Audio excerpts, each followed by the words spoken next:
Hi, I'm Tim Whitehead, and it's time to answer why I use radio as a missionary.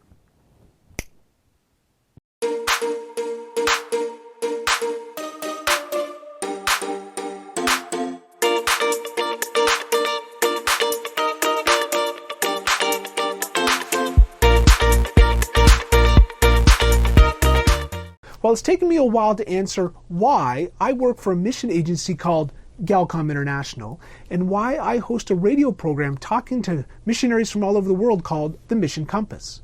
Kind of building the argument piece by piece. We talked about how the Bible is authentic, and it talks about Jesus Christ, who truly is God. And then we talked about how God, Jesus Christ, commanded all of his followers to tell others about him, something we call the Great Commission, where he tells us to plead with others, be reconciled with God through Jesus Christ. Now, that part of the why I is probably similar to anyone that serves in mission agencies, from SIM to ABR to WEC, I don't know, all of these different acronyms where people are serving God in a mission capacity, leaving where they live, being sent out to another culture and telling others about Christ. Because they believe in Jesus and they're following his command. But why do I work for Galcomm?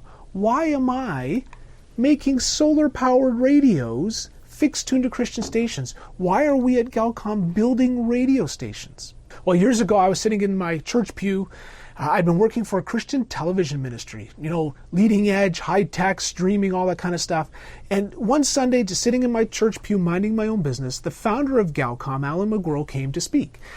Our church had been supporting him ever since I was a little kid, ever since he started working with a group called Gospel Recordings, now Global Recordings Network, and then founded the ministry of Galcomm, making solar radios. So I knew about him, I knew the ministry, and he'd come in and he'd tell great stories. He'd pull radios out of his pockets and woohoo, and do all sorts of great stuff, very dynamic. And after he was done his presentation, he actually turned and left the pulpit, stopped, came back and said, "I'm 72 years old and we're looking for a younger man to take over the ministry."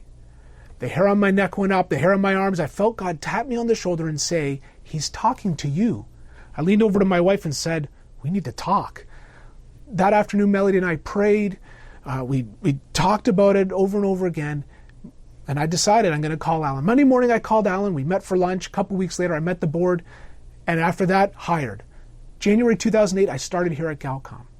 But just before I started, one of my good friends at the TV ministry Crossroads said to me, "Tim, what are you doing? Radio's dead.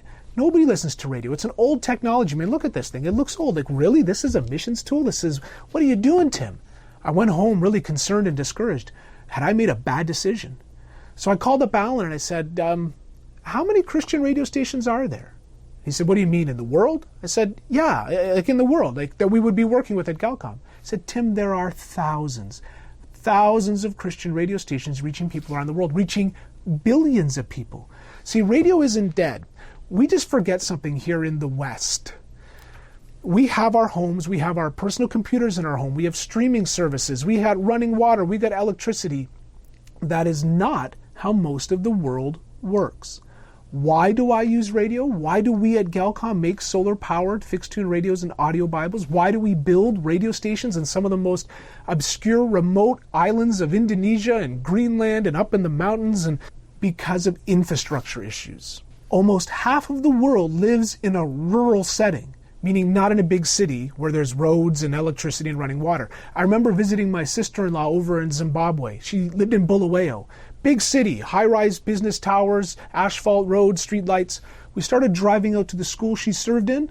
We could still see the city skyline out the back window of the car, but out the side window of the car, there was a guy plowing with a buffalo and a grass hut in the background. I thought, how is this possible? But that's how most of the world lives. I remember being in the Sundarbans, the islands in the east of India, and we took a boat out to an island. I remember walking along a road path and seeing all these handprints in the mud and little discs of mud, and I asked what it was. Those were cow manures that had been flattened out and are being dried in the sun to be used for cooking fuel. Most of the world doesn't have infrastructure. Over 1 billion people don't have electricity coming to their home from any source. If they have electricity, it's a little solar panel just to give them a little bit of communication, maybe charge a cell phone. That island in the Sundarbans had no running water, had no electricity. They did have a generator with a cell tower. But that's it. So people maybe have a little access to solar. Almost half of the world doesn't have access to clean cooking fuel. They're cooking over coal and charcoal and contaminating their homes and infecting their lungs because they don't have natural gas and electricity like we do in the West. We take these things for granted. The number one invention in the world for health ever was the flush toilet. 60% of the world doesn't have a flush toilet in their home, giving them susceptibility to dysentery, typhoid, cholera, and on, because they don't have running water. We forget this because we just walk out of our bedrooms, flick the light switch, turn on the tap, flush the toilet. That is not the experience for most of the world. So how would we ever be able to reach them using streaming or TV or anything else? It's radio. Radio is the most efficient way to do it. With a 50-watt transmitter, we're able to reach a 20-mile radius. We've done it multiple times in Indonesia. You think about a light bulb in your house could be 60 watts.